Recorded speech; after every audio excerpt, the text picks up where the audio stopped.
1번 문제는 상관에 대한 문제입니다. 상관에 대한 설명으로 옳지 않은 것인데, 자, 1번 문제 별표 쳐주시고요. 상관에 대한 문제를 좀 잘 냅니다. 똑같은 문제는 없다고 하더라도 상관에 대한 문제는 잘 나왔다라고 하는 것을 말씀드리는 것입니다. 두 변인 간의 관계를 보는 것이 바로 상관이에요. 상관인데 두 변인 간의 관계가 완벽해서 일치하는 경우 상관이 마이너스 1이 될 수 있을까요? 네, 이것을 우리가 이 플러스 1은 정적 상관이라 하거든요. 마이너스 1은 부적 상관이라고 해요. 부적 상관이라 하는데 피어슨 상관계수 감마는 마이너스 1에서부터 플러스 1 값을 갖습니다. 따라서 완벽하게 일치하는 경우라고 했잖아요. 완벽하게 일치하는 경우가 바로 플러스 1과 마이너스 1 이 두 가지가 있는 거예요.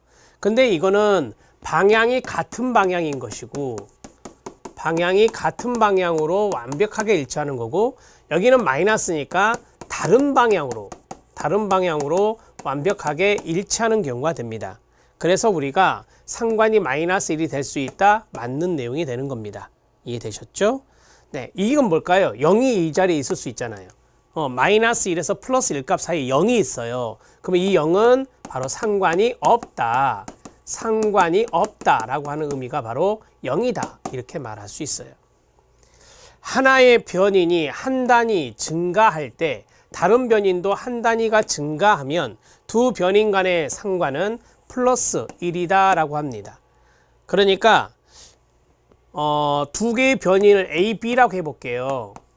A가 증가하면 B가 증가한다. 이렇게 같은 방향이 되면은 정적 상관이 되는데 이게 한 단위 증가할 때 여기도 한 단위가 증가됐잖아요. 정비례가 된 겁니다. 따라서 이것은 완벽하게 일치한 것과 연관성이 있어서 이럴 때는 플러스 1 값을 갖는다. 이렇게 정리할 수 있습니다.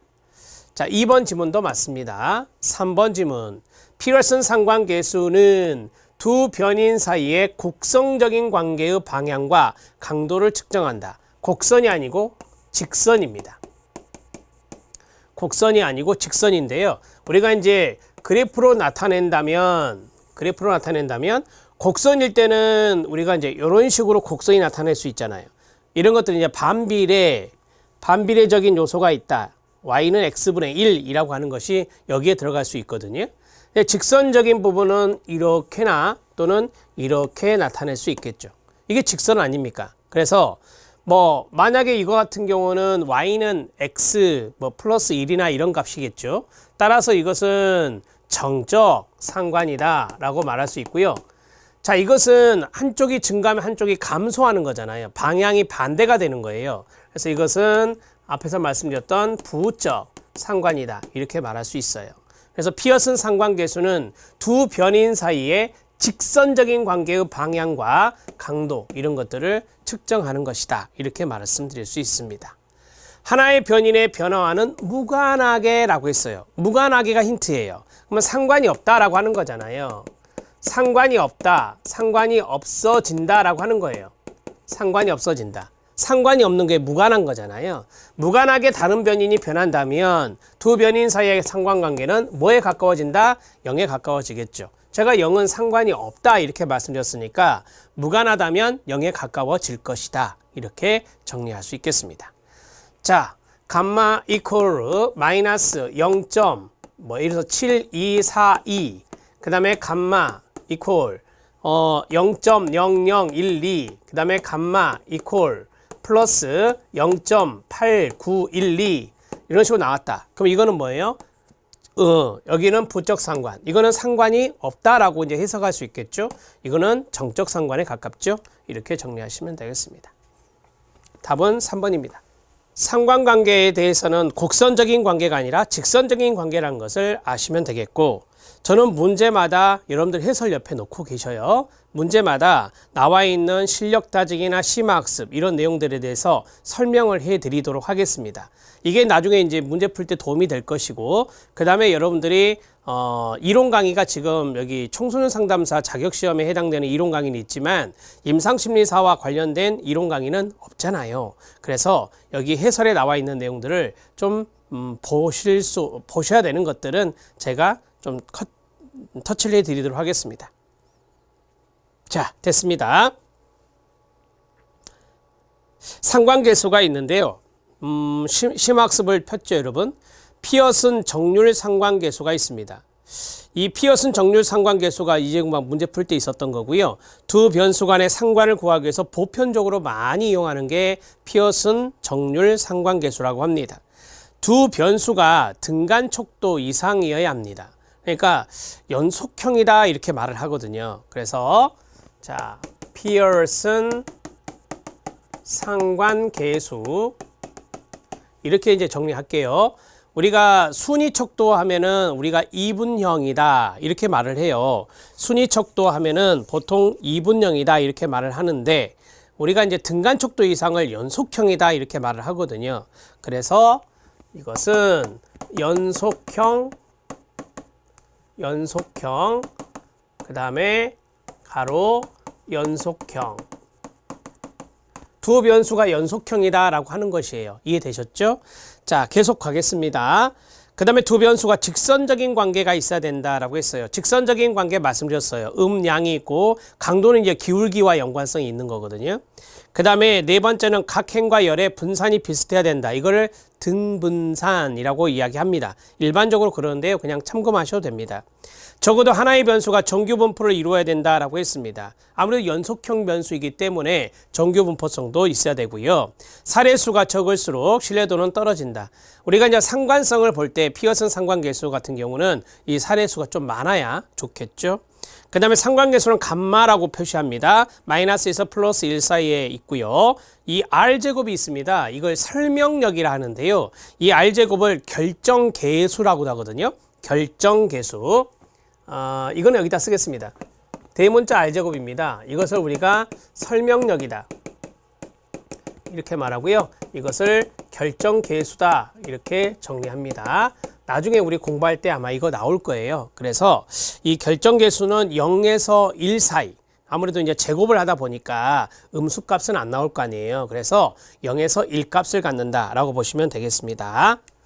이것도 써드릴까요? R제곱은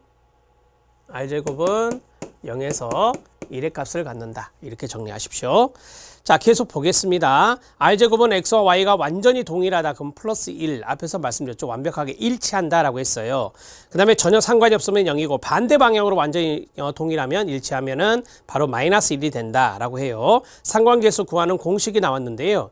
뭐 상관계수 구하는 공식을 아주 간단하게 말하면 앞에 설명력을 말씀드렸잖아요.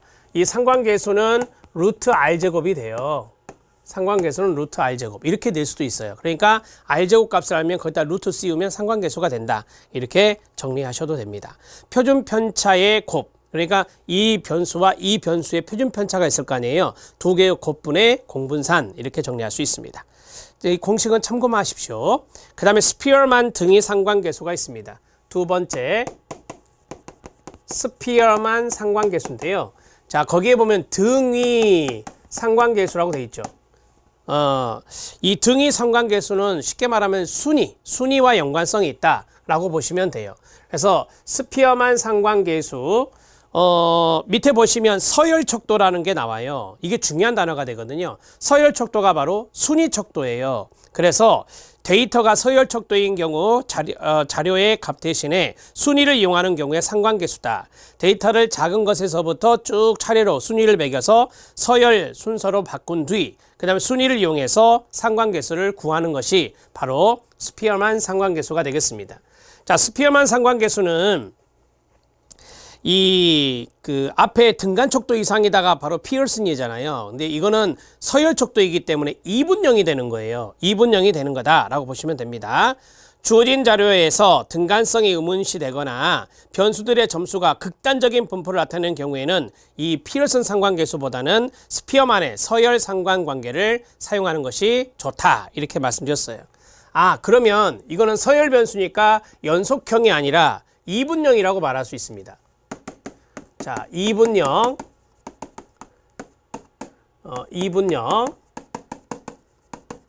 이분형으로 이야기할 때 이제 우리가 쓰는 건데요. 값의 순위를 매겨서 그 순위에 대해서 상관계수 값을 구하기 때문에 비모수적 방법이라고 이야기합니다. 자, 비모수적 방법이 우리가 이제 서열 변수 같은 경우는 비모수적인 방법을 쓰고, 그 다음에 등간 이상은 우리가 보통 모수적인 방법을 많이 쓰고 이렇게 이제 이야기를 하거든요. 자, 그 다음에 네 번째, 스피어만 등이 상관계수는 피어슨 정류 상관계수보다 낮게 측정되는 경우가 있다. 이 두 가지를 비교해 놨잖아요. 그러니까 이 피어슨의 상관계수하고 그 다음에 스피어만의 상관계수, 이 두 가지를 비교할 때 스피어만의 상관계수가 좀 더 높게 나타난다라고 하는 것을 이야기하고 있습니다. 사례를 볼까요? 101장에서 우수작을 뽑기 위해서 교사들이 작품 간에 서열을 매겼어요. 자, 서열의 동그라미, 이거는 이제 정률 상관계수로 구할 수는 없고 스피어만 상관계수를 내야 된다. 교사 간의 상관성을 계산하기 위해서 등위 상관계수를 사용한다라고 하는 겁니다. 이 등위 상관계수는 로우를 표시합니다. 로우. 자, 여기 피어슨 상관계수는 감마였잖아요. 스피어만의 상관계수는 로우인데 이렇게 표시하면 돼요. 로우의 표기입니다. 이렇게 정리하시고요. 두 변수의 정규성을 따르지 않는다. 우리가 이제 앞에서 정규분포를 따르는 거, 한 변수가 정규분포를 따라야 되는 것은 바로 피어슨이었죠. 아무래도 이게 연속형이다 보니까. 근데 이제 이 두 변수가 정규성을 따르지 않는다라고 하는 겁니다. 요거는. 자, 정리가 됐고요. 그 다음 스피어만 상관계수는 마이너스 1 플러스 1 값을 갖는데 순위를 보는 거예요. 순위가 완전히 일치하면 플러스 1이 되고 순위가 완전히 반대가 된다면 이것은 마이너스 1이다. 이렇게 정리할 수 있습니다. 순위와 연관성 있는 것은 스피어만이니까 이렇게 정리하시면 되겠죠. 그 다음에 켄달의 타우입니다. 여러분 2020년에 가장 마지막 문제 20번 문제가 이 켄달의 타우와 연관된 문제가 한 문제 출제가 되었어요. 이거는 20번 문제에서 풀 건데요.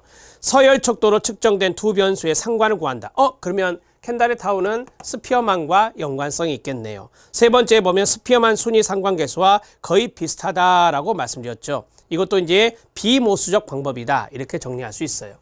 자, 여기에 보면 스피어만의 등이 이분형이니까 이거는 비모수적 방법. 되게 이제 비모수적 방법은 사례수가 적을 때 많이 쓰는 거예요. 비모수적 방법은 사례수가 적을 때, 사례수가 적은 경우 비모수적 방법을 많이 쓰고요. 사례수가 적절하다. 정규분포를 따르면서 사례수가 적절하다라고 한다면 여기 있는 피어슨 상관계수를 쓰게 되겠죠. 자, 그 다음에 이 켄달의 타우는 뒤에 나오니까 제가 여기서 한번 노트를 할게요. 20번 문제 있다라고 했잖아요. 이 켄달의 타우에 해당되는 것은 첫 번째가 앞에서 말씀드렸던 비모수적 방법이에요. 비모수적 방법이어서 사례수가 적어요. 사례수가 적다. 그 다음에 두 번째, 이게 중요한데요. 이게 중요한데 쉽게 말씀드리면 같은 순위에 여러 개의 점수가 있는 거예요. 순위를 따르는데 같은 순위에 여러 개의 점수가 있는 거예요. 같은 순위에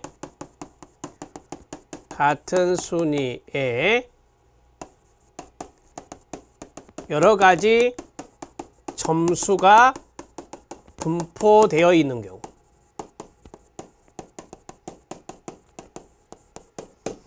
자, 같은 순위에 여러 가지 점수가 분포되어 있다. 이걸 이제 동점이다라고 하잖아요. 그래서 동점 처리 방법을 써요. 동점 처리 방법을 씁니다. 자, 여기 스피어만과 차이점이 바로 이거예요. 2번이에요. 그래서 이게 나오면 이 켄달의 타우를 찍으셔야 돼요. 스피어만을 찍으시면 안 되고. 그래서 제가 2번에 별표 친 겁니다. 그래서 우리가 이제 켄달의 타우의 A, 켄달의 타우의 B, 켄달의 타우의 C 이런 식으로 이제 동점 처리 방법이 있거든요. 그런 방법은 이제 참고만 하시고요. 그 다음에 이제 피어슨의 파이 상관계수가 있습니다. 피어슨의 파이 상관계수가 있는데, 자, 거기에 보면은 변수 모두 명목 변수다라고 했거든요. 그래서 피어슨의 파이 상관계수와 피어슨의 정률 상관계수와 헷갈리시면 안 됩니다. 피어슨의 파이. 우리가 보통 파이를 이렇게 표시하잖아요. 파이 상관계수. 두 변수가 명목 변수니까 이것도 이분형이라고 할 수 있어요. 그래서 거기에 보시면 A를 봐보세요. 이번에 A를 보면 사드 배치에 대한 찬반의 견해, 찬성 반대 이분이잖아요. 그 다음에 성별의 차이, 남녀 이렇게 이분이잖아요. 그래서 여기에 피어슨의 파이 상관계수는 이분형, 그 다음에 이분형, 이분형입니다.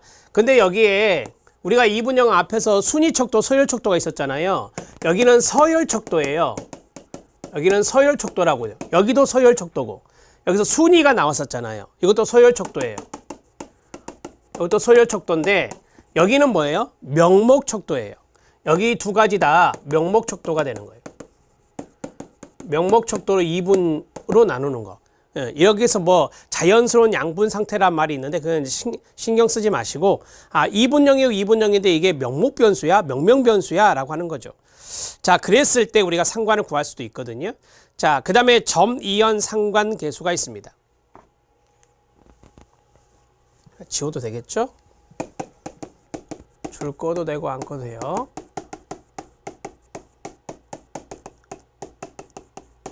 자, 점이연 상관계수가 있고 6번에 보면은 이연 상관계수가 있어요. 이 두 가지의 차이점은 뭐 양류, 양분 이렇게 돼 있는데, 거기 밑에 보시면 독립변수가 있고 점이연에, 그다음에 종속변수라고 하는 것이 있어요. 이 양적 변수가 바로 쉽게 말씀드리면 연속형이거든요. 그래서 간단하게 말씀드리면 앞에가 독립변수니까 이분형이 되는 거고요. 그 다음에 뒤에는 연속형이 되는 거예요. 이런 식의 변수가 세팅되어 있을 때 여기가 독립변수, 여기가 종속변수입니다. 독립변수가 앞에 오는 거니까. 그래서 독립변수가 이분형으로서 명목이 되는 거고요. 여기에서는 연속형의 변수가 들어가는 거죠. 이 두 가지의 관계를 볼 때 점이연 상관계수다 이렇게 말을 해요.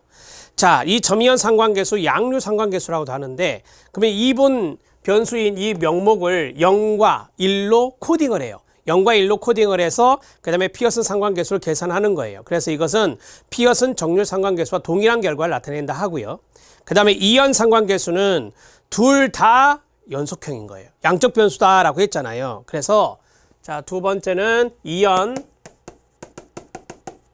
상관계수인데, 자, 이건 둘 다 연속형이에요.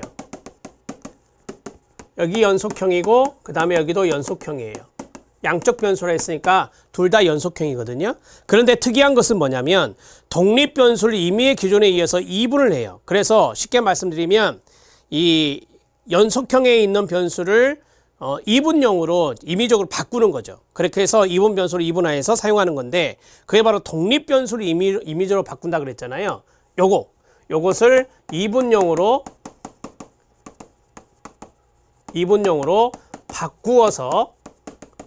바꾸어서 사용했을 때 우리가 이제 이것을 이연 상관계수다 이렇게 말합니다. 요 두 가지는 참고하셔도 됩니다. 두 가지는 참고. 자, 그 다음에 4분 상관계수가 있습니다. 4분 상관계수는 느낌이 뭐예요? 밑에 읽어드릴게요. 이연 상관계수는 독립변수와 종속변수 모두 양적 변수, 연속형이다 이거예요. 연구자가 독립변수를 임의의 기준에 의해서 이분하여, 그래서 독립변수를 이분으로 이제 나누어서 사용하는 거예요.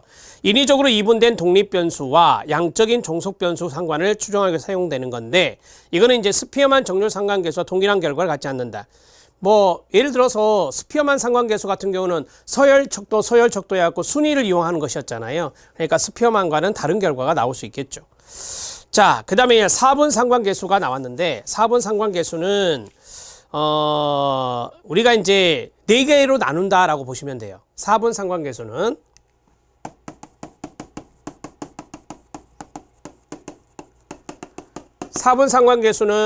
연속형과 연속형이 있어요. 연속형과 연속형이 있는데, 자, 여기를 이제 4분으로 나누려면 어떻게 되겠어요?